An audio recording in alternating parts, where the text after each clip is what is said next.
Bonjour à tous, aujourd'hui petite vidéo sur le framework Angular. On va essayer de comprendre aujourd'hui ensemble ce qu'est le framework Angular, pourquoi on l'a, pourquoi il existe et pourquoi les gens l'utilisent. Alors le format de cette vidéo ça va être un peu plus en mode relax, un peu en mode podcast, où je vais prendre le temps de détailler, peut-être partir sur les tangentes de temps en temps, donc suivez-moi et c'est parti. L'avantage c'est que ça permet de donner un peu plus de détails parfois, mais bon le format il peut être un peu plus foisonneux, mais c'est ce que j'aime bien faire. Alors, framework front-end pour faire des single page applications. Donc c'est tout le principe de Angular. Alors, il y a plusieurs mots clés à prendre en compte ici. Donc déjà, on parle de framework. Framework, j'ai fait une vidéo entière dessus, mais c'est concrètement une boîte à outils. Donc c'est un ensemble de fonctions, de librairies qu'on va télécharger dans notre projet, tout simplement, et qu'on peut utiliser ensuite pour construire notre application, donc architecturer, et puis juste coder tout ce qu'on doit faire concrètement pour avoir une application web qui fonctionne. Donc il y a des frameworks qui existent dans tous les domaines, même dans la maçonnerie, par exemple, pour construire des bâtiments. J'imagine qu'ils ont des frameworks, il y en a côté back-end, côté DevOps,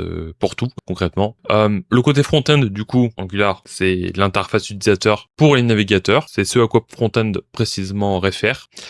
Pour faire des single page applications, ça va être la slide suivante ici. Donc, single page application versus multi-page application. Alors, c'est un peu ancien, donc on va un peu dive deep down, ouais, je crois que c'est ça, dans le lore du web. Donc au tout début, tout était des MPA, donc des multi-page applications, parce que concrètement, la manière dont ça fonctionnait, c'est vous aviez votre navigateur, Netscape par exemple, il reçoit de la part d'un serveur, donc quand vous connectez à un site, voilà, vous avez une petite URL, vous verrez que ça ressemble beaucoup aux URL, en tout cas au chemin que vous avez pour vos dossiers sur votre ordinateur perso, si vous utilisez un ordinateur. Ça se ressemble beaucoup. Ça veut juste dire, en fait, le HTTP 2 points, c'est un protocole qui permet d'aller taper dans le serveur d'autres personnes. Donc concrètement, quelqu'un a un ordinateur, il expose certains chemins sur l'internet, et donc d'autres personnes dans le réseau peuvent taper dessus, et ça génère une requête. Vous générez une requête à ce serveur HTTP, et vous récupérez ensuite la donnée. Alors je simplifie, c'est pas exactement ça, mais c'est pour la compréhension. Et du coup, la manière dont ça fonctionnait au tout début, en tout cas en temps, parce que je n'étais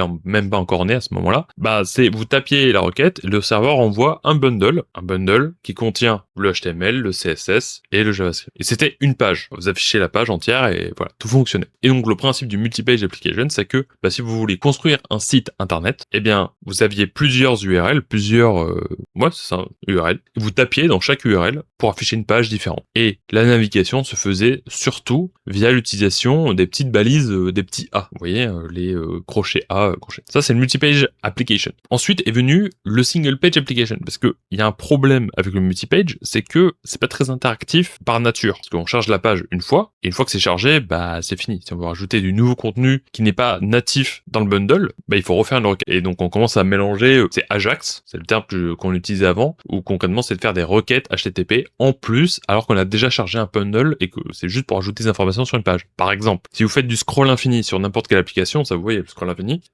tout n'est pas chargé d'un coup. Sinon, ça mettrait 10 ans. Donc ça se charge au fur et à mesure, et donc il y a des requêtes qui se font au fur et à mesure que vous descendez du scroll, et ces requêtes, elles font une requête HTTP au serveur, qui va renvoyer une certaine liste de vidéos, qui va être insérée ensuite dans la liste du contenu affiché. Et ça se fait de manière dynamique. Ça, c'est impossible de faire ça dans le paradigme du multi-page application, parce que tout est chargé une fois, et pour faire de la navigation, on le fait uniquement via les balises A, donc des liens de redirection, donc il faut aller sur une autre page. Et quand vous allez sur une autre page, vous voyez ce flash blanc, normalement, signe où, en fait, vous quittez la page actuelle pour aller recharger une page entière. Et ça, au niveau dynamisme, fil utilisateur, UI UX, c'est pas incroyable, c'est même pas ouf. Et du coup, une manière de contourner ça, c'est simplement ce que j'ai décrit avant. Donc, avoir des requêtes en plus dans le bundle, on peut trigger des requêtes en plus pour les charger, récupérer du contenu depuis le serveur et le charger directement sur la page. Alors ça peut s'intégrer dans le multi-page application, donc c'est un sorte de ingrédient, si vous voyez. Mais on a les frameworks type Angular, React et Vue, où tout le concept c'est on charge une seule fois le bundle et ensuite on navigue tout via des requêtes HTTP en plus qui vont soit rajouter du contenu sur la page, soit enlever du contenu et le remplacer par autre chose. Et donc c'est la naissance des SPA, des Single Page Application, où en fait tout le système d'URL du site, c'est une fraude complète, et tout ce que ça fait, c'est des requêtes HTTP en plus au même serveur pour les récupérer du contenu en plus. Alors, il y a des avantages et inconvénients aux deux, mais bon, clairement, il y a plus d'avantages au SPA pour faire des applications web modernes dynamiques, qui a des avantages maintenant, parce que quasiment tout se fait avec Angular, React ou Vue. Donc l'avantage du SPA, c'est que voilà, c'est dynamique, on recharge pas la page, on n'a pas ce flash dégueulasse quand on change de page internet, quand on change d'URL, et on peut optimiser la chose pour avoir une expérience fluide, tout simplement. Par contre, c'est plus complexe à faire pour la simple et bonne raison que changer, enfin, ça n'a pas été le HTML, CSS, surtout le HTML n'a pas été vraiment designé pour être changé en permanence. Hein, la base, c'était juste, tu codes ta page HTML, hein, t'as une page, tu l'affiches et ça marche. Et c'était pas vraiment pensé pour, ok, j'enlève tel div et je remplace par ça, puis j'enlève tel élément de la div, je remplace par ça, puis quand je clique sur ce bouton, ça rajoute un petit truc en plus. Il n'y avait pas ce dynamisme-là, ça s'est intégré au fur et à mesure, et ça se voit quand vous faites du JavaScript natif, hein, vous essayez de coder un JavaScript pur, c'est un peu l'enfer si vous voulez faire un truc vraiment dynamique. En tout cas, c'est beaucoup plus de travail pour le résultat escompté que si vous utilisez du coup les frameworks, où en fait c'est voilà, des frameworks, donc des cadres de travail pour vous aider à concevoir ces applications web dynamiques. Donc c'est plus complexe à faire, mais c'est résolu en partie par l'utilisation de librairies. Donc on apprend bien la librairie, les abstractions, et ça nous aide pas mal. Alors ça a pour conséquence de un peu se retirer de ce qui se passe vraiment côté navigateur pour certains bugs. Donc ça c'est le coup de l'abstraction, mais ça on verra ça dans d'autres vidéos plus tard. Et le second défaut, c'est un SEO qui est plus difficile. Alors ça c'est en lien avec les bots Google et enfin tous les crawlers. Donc la manière dont fonctionne Google et ce genre de site pour répertorier en fait tous les URL, tous les sites pour lesquels cliquer et faire les recherches et que ça fonctionne bien, c'est que il parcourt tout l'internet disponible concrètement. Donc j'imagine qu'il faut mettre, je crois qu'il faut mettre quelque chose dans votre site pour qu'il soit reconnaissable, détectable en tout cas par ce genre de bot qui crawl les internets. Et le bot il arrive, désactive le JavaScript pour ne pas subir trop de problèmes, parce qu'il y a des vulnérabilités quand on exécute du code qui peuvent arriver. Donc on désactive le JavaScript, il va regarder le HTML principalement pour récupérer des tags, et en fait il charge ça, et il y a des algorithmes pour rajouter ça dans les bases de Google. Et donc si vous avez les bons tags, en tout cas c'est comme ça que ça marchait il y a pas mal de temps, et votre site se référence de plus en plus haut parce que c'est les bons tags qui sont associés. Voilà, donc c'est un peu comme ça que fonctionne le SEO. Et le problème dans une single page application, c'est que il faut forcément avoir du JavaScript pour que tout fonctionne, pour accéder à toutes les pages. Et en fait, la navigation ne se fait pas forcément via des liens de redirection, donc les petites balises A. Ça se fait via des boutons qui sont cliqués, tous les contenus, etc. est dynamique, donc ça c'est pas répertorié par le bot, en tout cas de base. Alors il y a des solutions qui ont été créées en plus, mais voilà, il y a cette complexité qui se rajoute en plus pour le SEO. Voilà, donc c'est avantage, inconvénient pour les deux méthodes, mais bon, clairement pour avoir une application qui ressemble à ce qu'on utiliserait dans une application bureau, c'est clairement une SPA qui est utilisée de nos jours en tout cas. Et honnêtement maintenant c'est plus un gradient parce qu'il y a des modules SSR qui ont été rajoutés. Alors bon, ça mérite peut-être une vidéo entière, et honnêtement j'ai jamais travaillé avec du SSR, donc alors SSR c'est pour Server Side Rendered. Donc concrètement en fait c'est mélanger du SPA et du MPA, dans le sens où c'est le serveur va précharger des pages, des bouts de pages, et on dit ça c'est en dur, ça changera jamais, et donc quand on envoie la page, ça c'est déjà présent, et ça peut aider au SEO et à la fluidité des pages, en tout cas en théorie. Moi j'aime travailler avec. Voilà. Alors pour faire une application web, il faut une stack pour la plupart du temps. Donc une stack, c'est composé de 3 à 4 éléments essentiels. Là j'en ai mis 3. Donc bien sûr il y a le front-end, l'expérience utilisateur, sans interface. En fait il y a toujours une interface, parce que il y a toujours un back-end aussi, mais pas forcément. Ça va être un peu plus complexe, parce que j'ai déjà déployé des applications qui étaient purement un front-end, et le serveur, le seul travail qu'il avait à faire, c'était renvoyer simplement le bundle qui est généré par Angular, et une fois que le bundle est récupéré, on a accès à tout. Donc le front-end, c'est voilà l'expérience utilisateur, et par exemple pour des applications qui fonctionnent hors ligne, faut que tout soit fonctionnel. Donc parfois il y a certaines applications, notamment les PWA, donc Progressive Web App, les sites internet qui peuvent s'installer sur votre téléphone ou sur votre ordinateur. Si elles doivent fonctionner hors ligne pour certaines méthodes, en vrai ça fonctionne un peu à part. Donc le front-end c'est peut-être le plus important dans une application web, mais bon, le back-end en général il y en a quasiment toujours un, parce que la raison c'est que tout ce qui est sur le front-end est entièrement accessible par l'utilisateur, c'est-à-dire que tout le code source est consultable, parce que c'est littéralement des lignes de JavaScript qui sont générées. Si vous regardez un peu dans le code source des pages, vous pouvez consulter le HTML et aussi le JavaScript, et vous avez un index.js souvent, je crois que c'est ça le nom du fichier, et vous pouvez regarder ligne par ligne, vous pouvez tout décrypter. Donc voilà, si vous voulez voulez cacher des choses, ça se fait pas dans le front-end clairement, et ça se fait plutôt dans le back-end, donc tout ce qui est gestion de mots de passe, etc. Sauvegarder les mots de passe, ça se fait dans la base de données, mais pour interagir, la base de données qui est ici, mais pour interagir avec cette base de données, il faut passer par un back-end. Également pour faire des appels à d'autres sites internet, à d'autres serveurs qui existent sur le web ou à d'autres API, il faut passer par un back-end, hein, c'est interdit par du front-end. Il y a c'est le problème de c'est core error, ça arrive tout le temps, c'est l'enfer ce truc.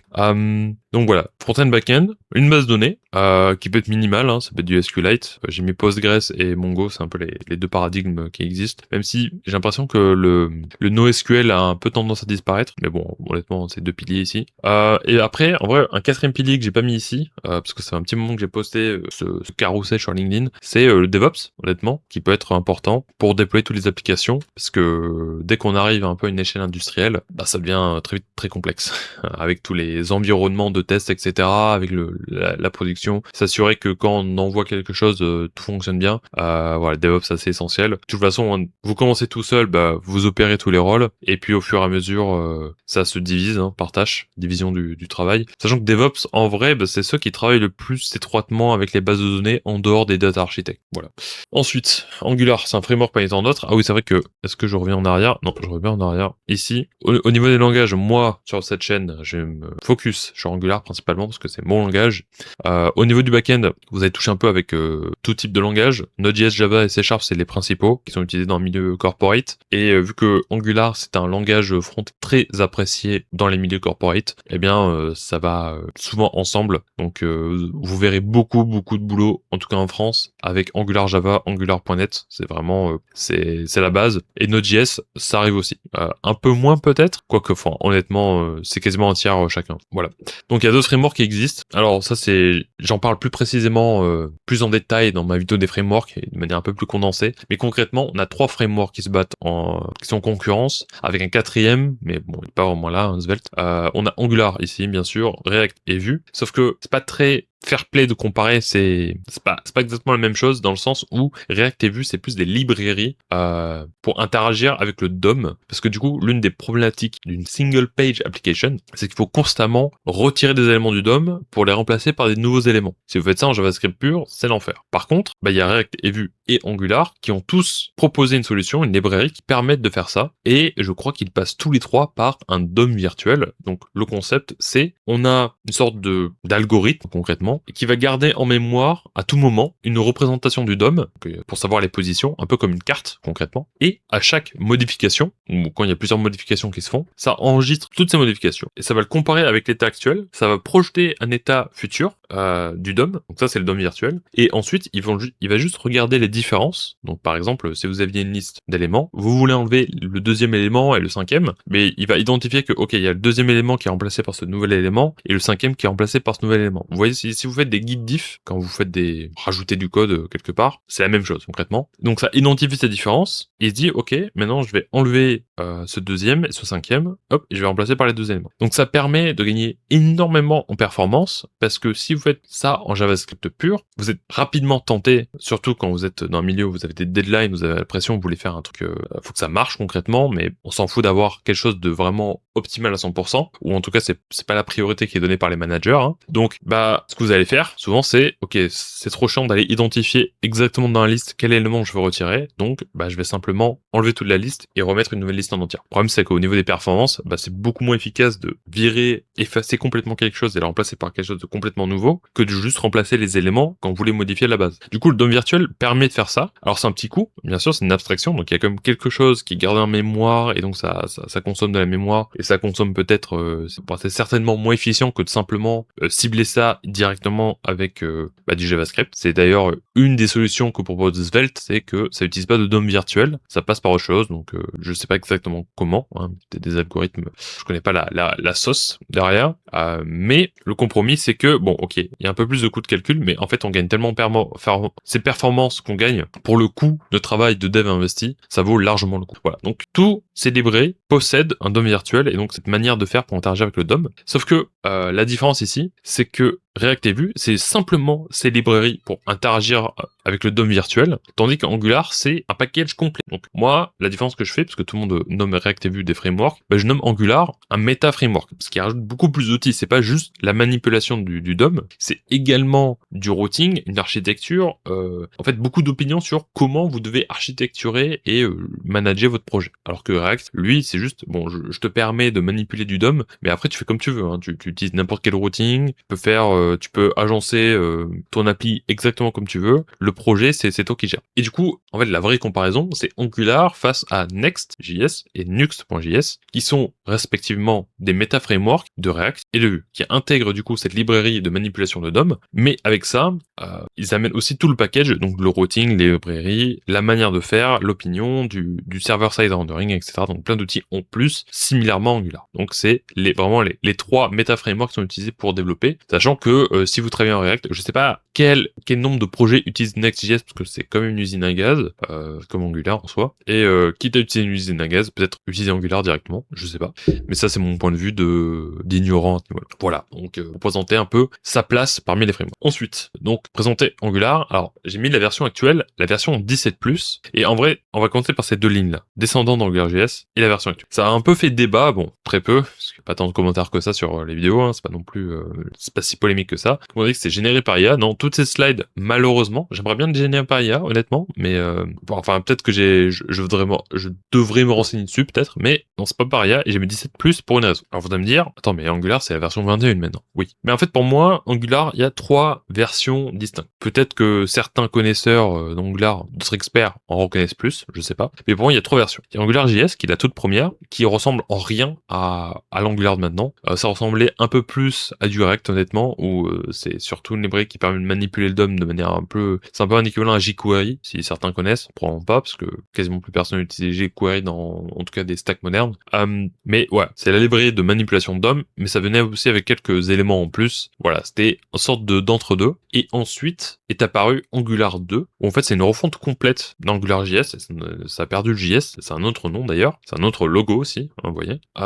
Et du coup, Angular 2, il arrive avec le TypeScript par défaut, et vraiment le routing, une nouvelle façon de... Alors je sais pas si c'est une nouvelle librairie pour interagir avec le DOM, c'est pas si important que ça, mais en fait avec toutes ces nouvelles pratiques, le fait de les modules, les composants, c'est vraiment l'Angular qu'on connaît maintenant, c'est Angular 2. Et ensuite, il y a plein de versions qui se font, parce qu'il y a une nouvelle version qui sort tous les 6 mois, donc 2, 3, 4, 5, 6, etc. Alors, j'ai cru voir quelque part qu'il y avait un skip entre le 2 et le 3, enfin le 3 n'a jamais été sorti, ils sont passés directement en 4 pour une certaine raison, je ne sais pas pourquoi. Mais du coup, toutes ces nouvelles versions, jusqu'au 17, où là, il y a de nouveau un gros changement majeur, où en fait, il y a l'apparition des composants standalone, parce qu'en fait, au fur et à mesure, à la base, on avait les modules, et les modules, ça permet de concrètement gérer toutes les dépendances des composants. Et à la base, un module, j'imagine que c'était conçu pour gérer plusieurs composants différents. Sauf qu'en fait, ils se sont rendus compte que c'était bien plus simple d'avoir un module pour composant au final, et les recommandations d'Angular, ça a été tous les composants, on lui associait un module. Mais du coup, quitte à faire ça, le module ne sert à rien pour l'intégrer directement dans le composant, et c'est ce qui a été fait avec les standalone components, où en fait, on définit un standalone et on a quelques parties du module en plus, et voilà, hein, on a le composant qui fonctionne. On a toujours les modules, donc il y a toujours l'ancienne méthode qui existe, mais ça a été un gros changement, et ça c'est venu également avec un relooking du logo Angular, et d'autres features également. Je sais pas si c'est venu exactement en même temps avec la version 17, mais il y a une sorte de transition aux signaux maintenant par rapport à ARxJS et aux observables qu'on va voir après dans ces slides. C'est développé par Google, voilà, ça vient d'eux, j'imagine que ça répondait à des besoins, à leurs besoins. C'est open source, normalement, enfin je crois que c'est open source. De toute façon, tout ce qui est présent dans le ng module, dans le node module, c'est open source parce que vous avez le code visible. Et c'est majoritairement rétrocompatible depuis Angular 2+. Par exemple, les modules sont toujours utilisables, hein, malgré la grosse update de la version 17. Et ça essaie de garder à peu près stable pas mal de choses, mais bon, j'imagine qu'au fur et à mesure du temps, certaines méthodes vont être dépréciées, hein, deprecated, et complètement abandonnées. Voilà, bon, c'est un peu le prix à payer de travailler avec des outils qui évoluent au cours du temps, et que si vous voulez pas avoir ce genre de problème, développez entièrement votre codebase sans dépendance externe. Donc Angular est très opinionated. Alors ça rejoint le point avec les méta frameworks. L'avantage d'avoir une forte opinion, c'est que ça ça facilite la standardisation et la cohérence projet. C'est-à-dire que moi, par exemple, en tant que développeur Angular, si je saute dans un nouveau projet Angular, vu qu'il y a énormément d'outils qui sont les mêmes, et des patterns, des design patterns qui sont les mêmes, je me retrouverai très rapidement sur le projet. Honnêtement, quand j'arrive sur un nouveau projet, en une semaine, je vois comment il fonctionne, normalement. Après, je donne un chiffre un peu au pifomètre, hein, ça peut dépendre de la taille du repo, etc. Mais en une semaine, normalement, ça va. Parce que on peut commencer à être efficace, à contribuer, à rajouter de la feature, des fonctionnalités. L'inconvénient, c'est que c'est peu flexible, et peu flexible dans le sens où, si vous voulez que votre application web, elle fasse autre chose que les trucs standards d'une application web. Alors, j'ai pas trop, par exemple, vous voulez intégrer, je sais pas, un jeu 3D dans votre application Angular. Bon, c'est pas fait pour, ok? Faut peut-être faire autre chose. Peut-être le faire à la mano, utiliser des librairies externes, utiliser du Wasm, je sais pas, mais voilà, c'est pas très flexible à ce niveau-là. Donc c'est très fort pour faire ce que quasiment tout le monde a envie de faire, honnêtement, hein. C'est-à-dire une application web, juste interagir avec la donnée, l'afficher sous forme de graphes, des formulaires, ce genre de choses. Ça, Angular est très bien pour ça. Et tous les frameworks front sont très bons pour ça. Pour faire autre chose, un peu bizarre, ésotérique, c'est pas Angular. Et l'avantage, c'est que c'est très utilisé par les grandes entreprises, Crédit Agricole, Banque Populaire, EDF. Actuellement, je travaille à EDF. J'ai travaillé BPCE, donc Banque Populaire, Caisse d'Épargne. Netflix l'utilise. Google, bien sûr, parce que c'est eux qui l'ont créé. PayPal est très apprécié par les grosses boîtes, parce que Angular a vraiment ce côté un peu, ça ressemble un peu du Java, en tout cas dans l'esprit, dans la philosophie, avec les décorateurs, ça ressemble un peu à Spring Boot dans ce sens-là, et les components qui sont un peu comme des classes, un peu. Il y a un système d'héritage, etc. Donc ouais, c'est très inspiré de Java au moment de sa création. Après voilà, c'est différent parce que ça reste du front-end et c'est une architecture par composant qu'on va voir après. Mais ouais. Donc tout un an, ça c'est le principe d'un meta framework. Donc on a l'architecture, le routing, la gestion de dépendance, dependency injection pour Angular spécifiquement, les outils de test et le build. Tout est proposé par défaut. Il y a d'autres choses j'imagine, mais j'ai oublié de les rajouter ou voilà. Architecture en composant, donc voilà. Front-end, c'est quoi un composant? Faut déjà comprendre ça. Un composant, ça contient simplement du template. Donc par template, c'est du HTML avec le CSS. Vous pouvez combiner les deux ou pas, peu importe. Mais c'est du HTML, donc à quoi ressemble la page visuellement, comment elle est agencée, avec la logique qui est associée. Donc par exemple, si on part du plus petit point possible, un bouton, c'est un composant. Vous avez la partie HTML visuelle, un button, la balise bouton avec les fonctions dedans, le style potentiellement dedans ou importé, et puis la logique, c'est-à-dire que vous mettez un clic et puis quand vous cliquez dessus, faut que ça fasse quelque chose. Et ça, c'est le TypeScript, enfin JavaScript, la logique. Donc ça, c'est le plus petit élément d'un composant. Ça, c'est un composant. Mais un composant, ça peut être aussi juste une page qui contient notre composant. Donc, vous avez par exemple la page principale et vous avez le header tout en haut, le contenu et le footer. Attends, le micro est ça. Le footer qui tout en bas. Vous avez 3 éléments. Donc, c'est simplement un composant qui contient 3 composants. Voilà. Et en fait, de cette façon-là, vous pouvez décortiquer, vous pouvez déconstruire n'importe quelle page et convertir tout en composants, concrètement. Et voilà, tout simplement. L'avantage de cette méthode, c'est que, du coup, vu qu'on divise les choses par composants, que on peut rajouter des paramètres à un composant, comme à une fonction, eh bien, on a ici la force de tout ce qui est abstraction. Donc, en fait, on peut mettre en commun les choses qui sont en commun et paramétrer les choses qui varient. Et donc, par exemple, on peut avoir un bouton qui change de couleur, hein, on met en paramètre un de sa couleur et on peut changer de couleur. On peut mettre en paramètre le texte, changera de texte, mais il aura toujours le même comportement, c'est-à-dire que il aura le clic, il ressemblera à un bouton plus ou moins, et le clic permettra d'effectuer une action qu'on peut aussi mettre en paramètre. Voilà. Donc c'est tout le principe de l'architecture en composants, c'est que on décompose littéralement toute notre application en composants, et du coup les composants de plus bas niveau, ils deviennent facilement réutilisables. Et au niveau du test aussi,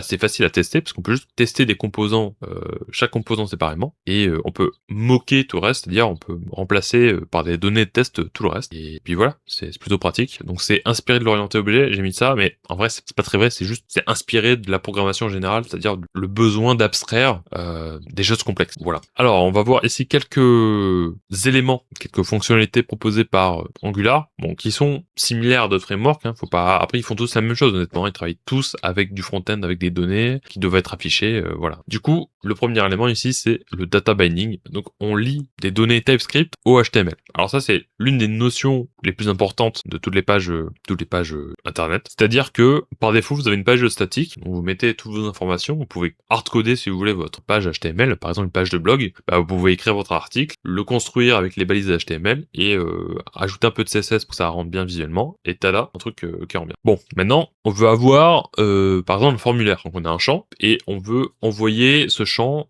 à un serveur pour envoyer, soumettre le formulaire, et puis recevoir un résultat, ou en tout cas on laisse le serveur faire son truc. Du coup la question c'est, ok, j'ai ma donnée dans le champ qui va être modifiée de manière dynamique, parce que je vais taper des trucs dans le champ, ça va changer. Et il faut que je récupère cette donnée, que je l'affiche déjà en temps réel dans le HTML. Alors, excusez-moi, il y a deux façons de faire. Soit vous tapez des trucs et ça change des trucs dans le TypeScript, et ensuite ça modifie la requête qui va être envoyée au serveur. Soit vous avez, par exemple, on va reprendre l'exemple, hein. On a l'input avec le texte dedans, et à côté, vous avez le résultat de cet input que vous générez avec du TypeScript avec du JavaScript. Donc par exemple, vous tapez un mot, et ça va juste créer une phrase, je suis ce mot. Bon, la question du coup c'est, il faut que je récupère la donnée qui est dans ce champ, et que ça modifie en temps réel le texte qui est affiché à côté. Et ça en JavaScript pur, ça se fait, clairement, mais ça demande pas mal de lignes de code. Parce qu'il faut récupérer l'input, il faut lui ajouter une fonctionnalité onChange, une fonction onChange.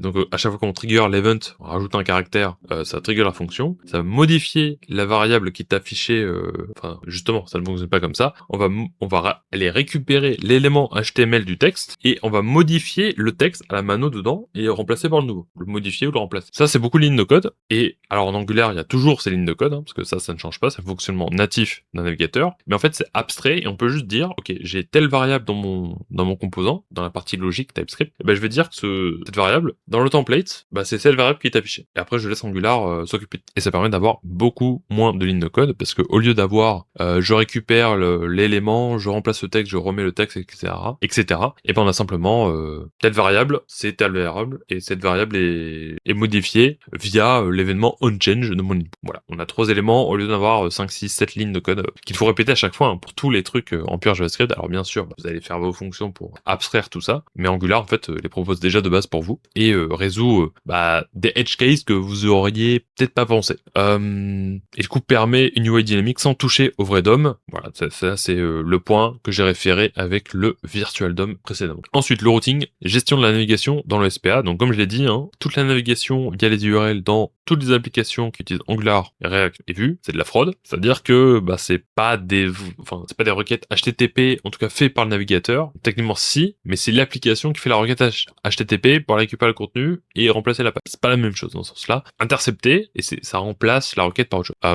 Et donc ça c'est proposé de base par Angular et par tous les méta-frameworks. Et également ça vient avec des fonctionnalités pour sécuriser certaines parties de l'application, parce que par exemple, si vous voulez vous loguer sur un panel admin par exemple, pas tout le monde doit le faire, il faut avoir des logins particuliers, et du coup on a un système de guard et d'authentification pour gérer tout. Donc ça c'est fourni par défaut par une librairie Angular qui vient directement d'un nouveau projet. Également, on a tout ce qui est service et dépendance, injection de dépendance. Alors c'est un peu lié, j'ai mis les deux ensemble parce que c'est assez lié.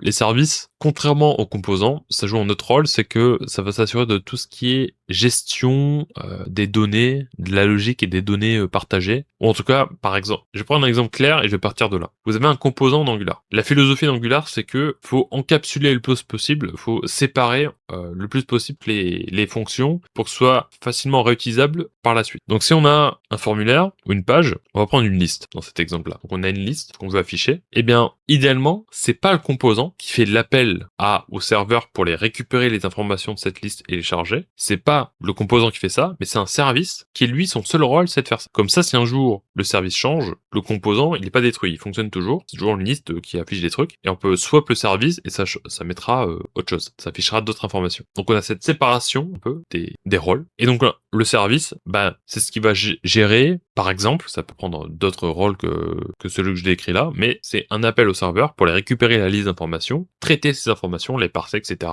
Et puis les stocker en mémoire, et ensuite, en fait, on injecte ce service-là dans le composant, et après, on a accès à cette donnée, on peut juste taper le service qui est instancié dans le composant comme une variable, et on a accès à la donnée de service dans le composant. Voilà, donc c'est l'explication assez simplifiée des services et de la dépendance d'injection. On verra ça plus en détail dans de futurs future vidéo. Mais pour l'instant, c'est déjà très bien. Ensuite, on a HTTP client, RxJS et les observables. Alors, RxJS et observables, c'est quelque chose qui est très poussé par Angular avant la version 17. Ça commence à se calmer là, mais vu que c'est déjà très en place et que énormément de projets les utilisent de base, de projets legacy les utilisent, vous allez travailler avec quasiment certains dans votre carrière de développeur Angular. Alors, je vais décrire rapidement, mais ça mérite aussi une vidéo à part entière, donc je vais pas rentrer dans les détails, mais concrètement, pour tout ce qui est gestion de flux de données, on utilise des observables, et le principe d'un observable, c'est vous avez un élément qui contient la donnée, donc c'est la source de vérité, et on a plein d'observateurs qui vont tourner autour, qui sont du coup liés, et à chaque fois que la source de vérité change, donc l'élément observé, je crois que la terminologie c'est le sujet, subject, quand le subject change,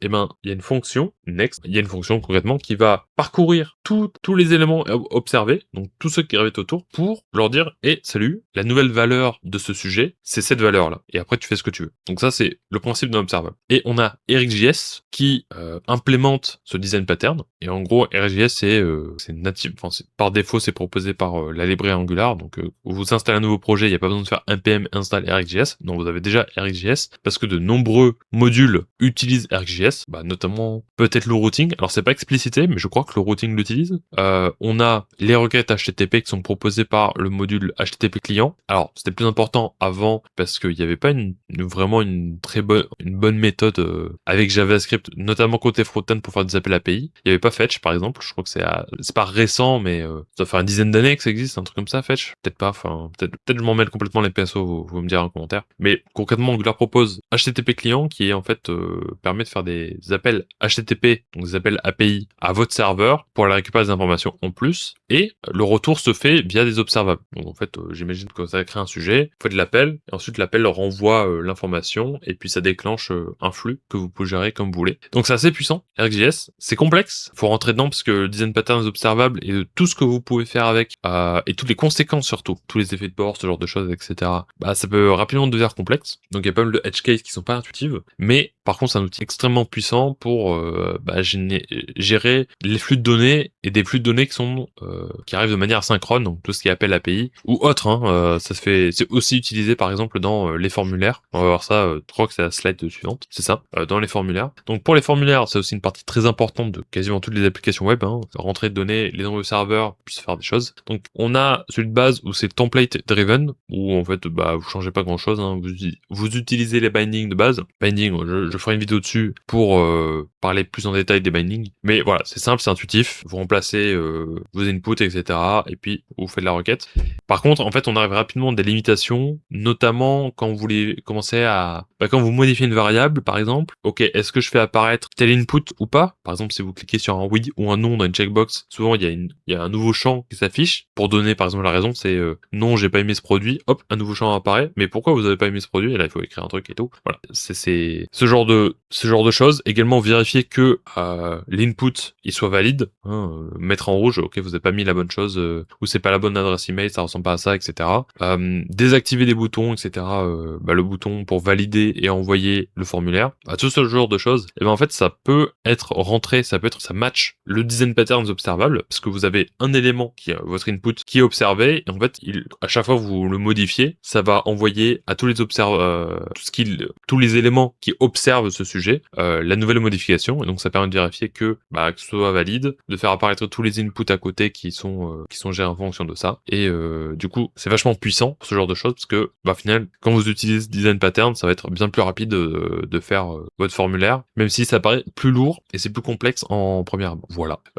Oui, je tenais à dire, il y a les signaux signal form et les signaux qui sont vraiment poussés récemment par Angular, que j'ai pas mentionné ici parce que je travaille pas tant que ça avec, et à terme ils veulent essayer de remplacer honnêtement les deux, template driven et reactive form, mais je pense que la réalité c'est que les reactive form vont être gardés pour tout ce qui est vraiment complexe, et les signaux vont en fait remplacer toutes les use cases où template driven, c'est quand on maîtrise vraiment Angular et qu'on maîtrise vraiment tout ce qui est observable et RxJS, c'est pas très agréable à utiliser au final parce qu'on tombe très rapidement dans des limitations, alors que les signaux répondent à ce problème-là de manière assez clean. Voilà. En tout cas, j'espère que cette présentation vous aura aidé, et de bien plus long que la première version que j'avais générée. En tout cas, voilà. Qu'en penses-tu? Est-ce qu'il y a des choses que j'ai oubliées peut-être qui sont spécifiques à Angular qui seraient bien mentionnées? N'hésitez pas à poster ça en commentaire, et puis si vous avez apprécié apprécié. Je vous dis à une prochaine vidéo.